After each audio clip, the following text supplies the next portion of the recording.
আগতে বহুত লানি আলোচনা হল বিপিএফ আৰু ইউপিপিএলৰ মাজত আমাৰ হাগ্ৰামা মহিলা ডাঙৰীয়া সঁহাৰি জনোৱা নাই।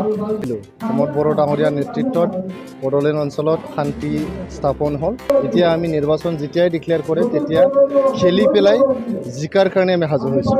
আগত গণতন্ত্ৰ ইয়াতে নাছিল, মানুহ মুক্ত মনেৰে ভোট দিব পৰা নাছিল, মেল মিটিং কৰিব পৰা নাছিল, ইয়াতে ৰাজনৈতিক দলবোৰৰ অফিচ খুলিব পৰা নাছিল। ইয়াতে যি ঘূৰি অহা শান্তি এইটো যাতে কোনো পৰ্যায়ে বিঘ্নিত নহয়, হিন্দু মুছলমান হিন্দু খ্ৰীষ্টান এইবিলাকৰ ৰাজনীতি যাতে নকৰে এইটোৱে অনুৰোধ। কমচে কম 25খন আসন লৈ পেলাই বিটিআৰত এককভাৱে আমি চৰকাৰ গঠন কৰিম। আৰু 40টা পৰিষদীয় সমষ্টি আছে, 40টা পৰিষদীয় সমষ্টিত 3200 বুথ আছে, 420টা VCDC আছে। সকলো বুথ, সকলো VCDC আৰু সকলো ব্লকত আমাৰ প্ৰস্তুতি একদম কমপ্লিট হৈ গ'ল। এতিয়া আমি নিৰ্বাচন যেতিয়াই ডিক্লেয়াৰ কৰে তেতিয়া খেলি পেলাই জিকাৰ কাৰণে আমি সাজু হৈছোঁ। নাই, আমি যিহেতু 2020 চনৰ পৰা শান্তি স্থাপন কৰিলোঁ, প্ৰমোদ বড়ো ডাঙৰীয়া নেতৃত্বত বড়োলেণ্ড অঞ্চলত শান্তি স্থাপন হ'ল। এতিয়া শান্তি চিৰস্থায়ী কৰাৰ কাৰণে আমি কাম কৰি আছোঁ। আগত গণতন্ত্ৰ ইয়াতে নাছিল, মানুহ মুক্ত মনেৰে ভোট দিব পৰা নাছিল, পলিং এজেণ্ট দিব পৰা নাছিল, মেল মিটিং কৰিব পৰা নাছিল, ইয়াতে ৰাজনৈতিক দলবোৰৰ অফিচ খুলিব পৰা নাছিল 2020 চনৰ আগত। এতিয়া যিহেতু গণতন্ত্ৰ সুদৃঢ় হৈছে, সকলোৱে গণতন্ত্ৰৰ মূল্যবোধ বুজি পাইছে, প্ৰমোদ বড়ো ডাঙৰীয়াৰ নেতৃত্বত ইয়াতে সকলোকে সম অধিকাৰ দিয়া হৈছে। মুক্ত মনেৰে নিজৰ পচন্দৰ ৰাজনৈতিক দলত কাম কৰিবলৈ এতিয়া সুযোগ দিয়া হৈছে। গতিকে সকলো ৰাজনৈতিক দল আহিছে, আমিও ৱেলকাম জনাইছোঁ, আহক খেলক। এটাই অনুৰোধ, আমি ইয়াতে শান্তি স্থাপন কৰিছোঁ 2020 চনৰ পৰা।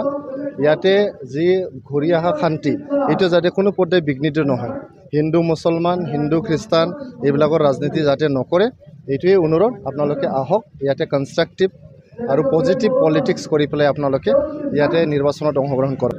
তেখেতক ধন্যবাদ দিছোঁ। আগতে বহুত লানি আলোচনা হ'ল বিপিএফ আৰু ইউপিপিএলৰ মাজত, বহুত লানি আলোচনা সময়ত তেখেতে নিজে উপস্থিত নাছিল, তেখেতে সঁহাৰিও জনোৱা নাছিল বুলি তেখেতসকলৰ নেতৃবৃন্দই কৈছিল। তেখেতসকলৰ নেতৃবৃন্দ যেনেকৈ খাম্পা বৰগোহাঞি আছিল আগত, এতিয়া ইউপিপিএলত আহিল, ৰবিৰাম নাৰ্জাৰী, আমাৰ ওদালগুৰিৰ ৰিহন দৈমাৰী, ৰবিনসন মুছাহাৰী আৰু তামোলপুৰৰ আমাৰ ইমানুৱেল মুছাহাৰী বিপিএফক নেতৃত্ব দিছিলে। আমি ইউপিপিএল তৰফৰ পৰা আমাৰ মাননীয় ৰণগৰা নাৰ্জাৰী আছিল আমাৰ কাৰ্যকৰী সভাপতি আৰু MP ৰাজ্যসভাৰ, ময়ে আছিলোঁ, আমাৰ BTCৰ স্পীকাৰ কাতিৰাম বড়ো আছিলে, তেনেকৈ আমি 4-5জন ইউপিপিএলৰ পৰাও আছিলোঁ। বহুত লানি আলোচনা হৈছে, মই নিজে উপস্থিত আছিলোঁ। তেতিয়া কিন্তু তেখেতসকলে জনাইছিল আমাৰ হাগ্ৰামা মহিলা ডাঙৰীয়া সঁহাৰি জনোৱা নাই আৰু তেখেতে আখৰগোচ হৈ আছে যে আমি ইউপিপিএলৰ লগত কথা পাতিব নালাগে আৰু আমি এলায়েন্সটো কৰিব নালাগে বুলি তেখেতসকলে আমাক জনাইছিল। কি সঁচা কি মিছা আমি এইটো নাজানো, কিন্তু আজি যিহেতু তেখেতৰ মন পৰিৱৰ্তন হৈছে, তেখেতে ভাল চিন্তাধাৰা কৰিছে যে আমি ইউপিপিএলৰ লগত বহিব লাগে বুলি, আমি ৱেলকাম জনাইছোঁ, তেখেতক আগবাঢ়ি আহিবলৈ অনুৰোধ কৰিছোঁ। নাই, তেখেতে অকল মেথছৰ জ্ঞান থাকিলে নহ'ব, ৰাজনীতিত কেমিষ্ট্ৰিৰ বহুত দৰকাৰ, কেমিষ্ট্ৰিটো মিলাব লগা হয়। তেখেতে খালি মেথছটো জানি পেলাই কেমিষ্ট্ৰিটো নাজানাৰ কাৰণে গণ্ডগোলটো হৈছে। কমচে কম 25খন আসন লৈ পেলাই বিটিআৰত এককভাৱে আমি চৰকাৰ গঠন কৰিম।